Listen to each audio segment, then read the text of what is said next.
Well, here we are again. We are out here on another day of working on the red truck. We're using this to hold that tarp up. Gonna untarp this now. At least it's not raining today. That's kind of what we're looking at.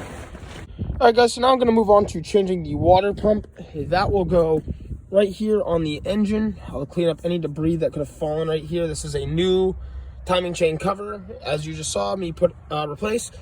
So we have the other bolts. They're all in the other the timing chain cover. I'll grab those. But essentially what we're going to do is we're going to lay a nice silicone bead right around here and then place our water pump right on there. The first thing we're going to do is we're going to take these studs. I'm pretty sure it's the shorter side of the stud goes into the pulley. And then, essentially the pulley. The pulley really goes on this, and then you put your fan on it after with your bolts and everything. But it seems here, they give you this gasket, but we're going to put gasket maker on it just to prevent, any leaking at all. I even grabbed this, this is for a couple other parts too. It's this oil resistant gasket maker. So this is what I'm going to lay my bead down with. We'll just take this and apply it just like this with our gasket maker. I mean, we did with every other, piece on this block. So we're going to take this, run our bolts through, use them to help us line up, place it on there and tighten it up. So that is beautiful. I just held it away from the block. I tried to tighten up all the bolts by hand. I pushed it on, tightened it on, and I mean, this water pump is good to go. So happy that's on now. We're just waiting on our distributor to come in, and I'll try to teach you guys how to set that all up, essentially. I'm actually going to go paint the crankshaft pulley too, just with some black spray paint, and get it put back on here to prevent any leakage. So right now I would say is a better time than any. I just removed the bracket that we lifted the engine up with because it's not the right bracket for this engine anyway. But I'm going to take a wire wheel brush and some scuff pads and try to clean up this block now. Just because everything is out of the way, I'm waiting for parts to be painted. I'm waiting for parts to come in, so I really have not a lot left to do. The only other thing I could do is cut the inner fender, and I don't have the inner fender with me at this moment. So I'm going to clean up this block a little bit, make this truck look a little nicer. I even painted a couple brackets too. So we've gotten the pulleys all painted up. We've gotten the block cleaned up quite a bit. I mean, here's a little after. But, man, not too bad. We just had a couple minutes. Just wanted to clean it up. I mean, this was black, so it's nice seeing that back to its OG color. We even cleaned up the valve cover a little bit. It needed that. So now I'm going to throw the crankshaft pulley on. All we do is reassemble the pulley, put it back on, and put a big, that one big bolt through. So we've gotten the transmission brace tightened back up. We're still pushed back about a ½ inch. We did some measurements. What I'm going to do is take this and place it back up here. We already sent a bolt through on accident. I need to put this bracket on, though, for the alternator, but I painted it all up as well. So essentially, at this point in time, it's Thursday. I think I'm only going to pick up the distributor, maybe come back by tomorrow morning to fix that. But that's about it with this truck for this weekend. I will be back on Monday, and hopefully we'll have some new parts in to finish it up. So I'll see you all when I get them in.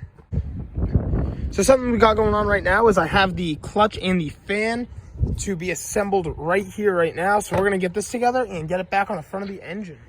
So all you got to do is you just put these 10mm bolts through the fan to get it on to the clutch. And then back here you put your washer and your little 10mm nut on there, and that is all good to go. Now I am going to finish connecting the hoses that got disconnected when we were messing with, all the timing chain cover and everything. And we are going to tighten up the alternator and get all the wires back where they need to be on it. So I just got the trans brace fully tightened. Now we're coming back here and we're going to tighten down our center bearing. I got the nuts and bolts right here. It's a custom heavy duty center bearing. This is a part of the drive shaft. We have the slip yoke in the rear and everything else, all that fun stuff. But I'm going to tighten this up right now. Well, this is cool. I think we're done everything we really need to do under the truck. I think right before I lower it down, I'm just going to break this bolt free, but I can access this when it's on the ground regardless. But I'm going to take this bolt off now. I think we're going to end up cutting the inner fender and replacing it. And other than that, the truck can be brought down to the ground, which is awesome. So this is about what we're looking at right now. I'm just going to go get the clamps for the hoses. I have to get a new hose. That one's broken. And essentially, we are just going to cut this out, I think, and weld the new one in. And then we just have to wait for the radiator support to come in and all that. Tomorrow, we're waiting for the distributor to come in so we can put the distributor, the oil pump rod back in, and then we can start it to see if the engine still runs, put it in first, see if it moves, And then after that, it's the body work, and then we're done, and I can get this out of here. So here's kind of the process of what we have going on. We have our oil pump right here. It's gonna sit with this little, whatever this plug is at the bottom, facing inwards. And we have, there's like a key at the bottom there. Kind of looks like a Phillips head screwdriver a little bit, just a flat one. This part of the key rides inside the oil pump. We have a half moon shaft on the top of the shaft, essentially. That's gonna go into the bottom of the distributor. So the distributor right here, I have to take the cap off, goes right in this hole, and I have to take the cap off so we can make sure the rotor button is sitting like a 4 o'clock essentially. So I'll show you guys what we have going on. You want to make sure your crankshaft pulley is timed correctly. Now don't quote me on it, you only want to spin this right, but we're going to want to make sure this is like not at this first mark, but the second one. Apparently that is 0 degrees, so that's what I'm gonna go with. I'll let you know how it goes. It's kind of a precise job, but we'll get it done. Well, all right, guys. So all the progress I've done the last couple days kind of just went to waste. It seems as though that this distributor won't work with the 97 timing chain cover because it looks like it's so similar, but this distributor is made for an older timing chain cover. It sits a lot different. The mounting holes are like a little closer to the block. They sit a little at a different angle. I thought they would have been the exact same. So I can either see if I can make a newer distributor work, which I don't think it will because of all the plugins, or I have to venture out and find a 91 timing chain cover and do all of it over again. This is really miserable, actually. I won't lie. I really don't know what to do from here. I'll keep you updated. So pretty much here we are. We're just gonna try to get this engine started. The distributor is not in there very well at all. We're gonna figure that out later. But I have it in there. The shaft was a pain in the tail to get all set up. We're gonna fill it up with some oil because we drained it. And I gotta swap the battery in and the coil pack and the spark plug. So I'm gonna do all that and see if we can get this started.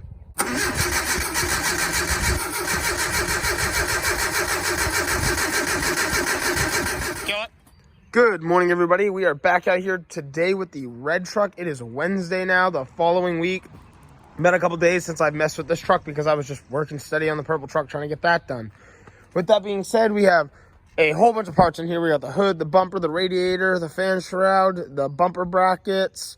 I have the hood latch in the truck. The radiator support is underneath the hood. So we have a whole bunch of stuff in the back of the truck. I got the fender. What else? We got a grill, the inner fender, coolant reservoir. I mean, we have a lot of stuff for this truck. One of the things I'm going to try to focus on today is, like I said, I'm not a professional body guy. I'm just trying to get our truck back on the road. I think what I'm going to try to do is separate this apron from the inner fender, use this structural part, and I'm going to cut somewhere around here, either right through here or right through here. I think I'm actually going to do right around here. I'm not too sure yet. We're going to cut this inner fender off, get rid of it, use half of that inner fender, that white thing back there, cut it so it overlaps about an inch or so, and then yeah, weld it on, get the radiator support welded on. I'm gonna self-tapper it into place so my friend can just come on by and lay the bead and lay the tack welds, and that'll probably be it for the structural half. And again, I have to take apart the entire engine to replace this timing chain cover. Fun stuff. We're waiting on that to come in, and once that's in, we can figure out why we're not getting spark when we try to start the truck. All right, now you can see we've gotten the apron separated all the way through. It's not touching this anymore. I think I'm going to just start right here and cut straight down. I can always cut more off after, but just trying to do this the best way I can possibly think. So we're going to start with that with our little cutoff wheel. So here's about what we shaved off so far. We got rid of that. Again, there's the new straight one. We're going to have to cut this one to fit now. But I'm going to put it up to this, see where, see if this is where I want it. Maybe I want it a little further back. I think I still got to lift this up. I mean, we're touching the shock tower there, so that's not a good thing. But, just a little bit of work, a little bit of messing around. Like I said, it's my first time doing something like this, so I don't want to get too close to the brake lines either. It's kind of the harder part about doing it on this side. So I think this is probably where we can comfortably lay our bead. I just got to get everything in place, maybe make some braces. We'll figure it out.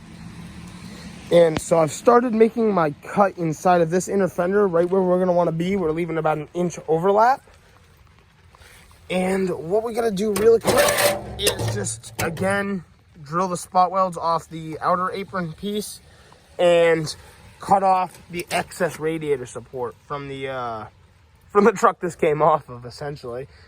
Once I get this cut, I'll start self-tapping things into place with the radiator support. So obviously it's just sitting there right now. I'm still drilling out the radiator support. We got the outer apron off, but I'm just giving you guys a rough look. You know, we got some bending to do, some moving to do still. Essentially, this is gonna sit on top, and I think under this, I think that's how we're gonna run that. Right here, this outer apron is going to actually help us line up where we need to be and make our welds, which is pretty cool, actually. I didn't see that. So that's nice. And another thing too is, you know, just getting it in place. Essentially, there's some bushings that are supposed to hold that up, you know, right where it needs to be. That straightened it out quite a bit.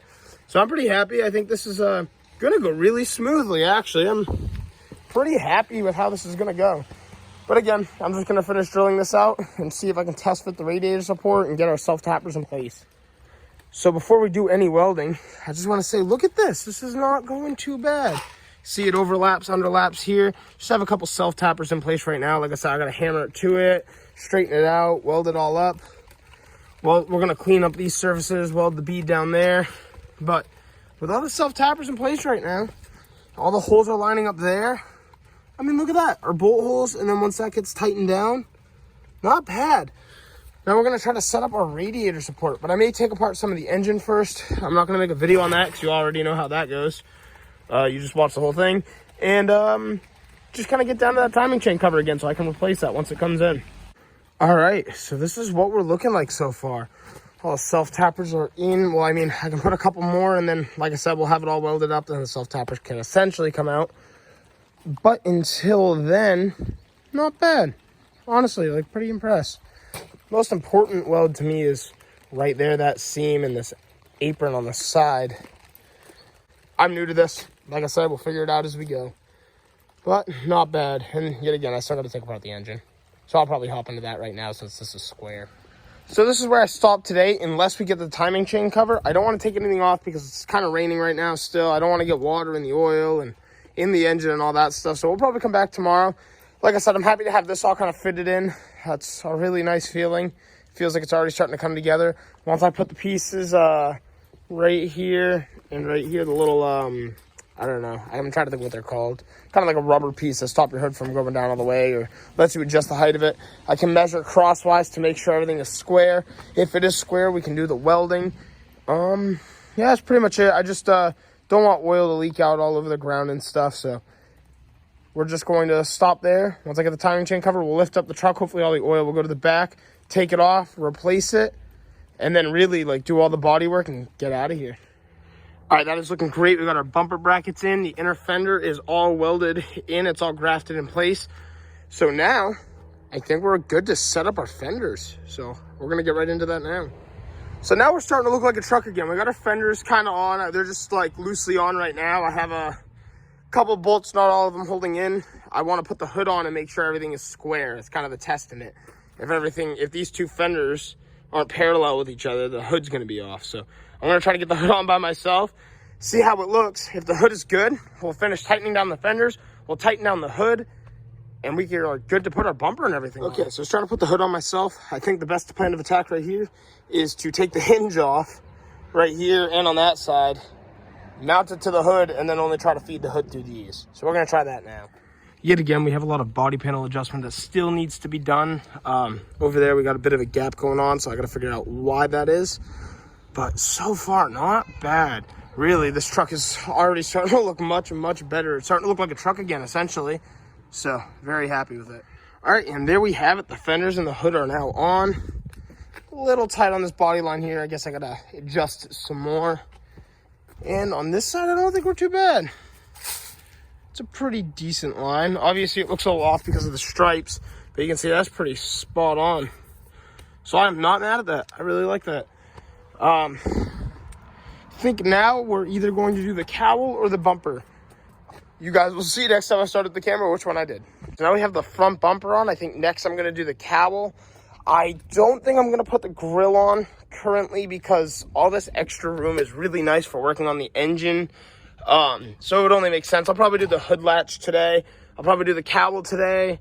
You know, try to hang up some more of these wires. Obviously, it's going to be a big mess in here until the truck is on the road. I'm going to use some bed liner spray and, you know, just coat this inside inner fender, do the underneath the wheel well.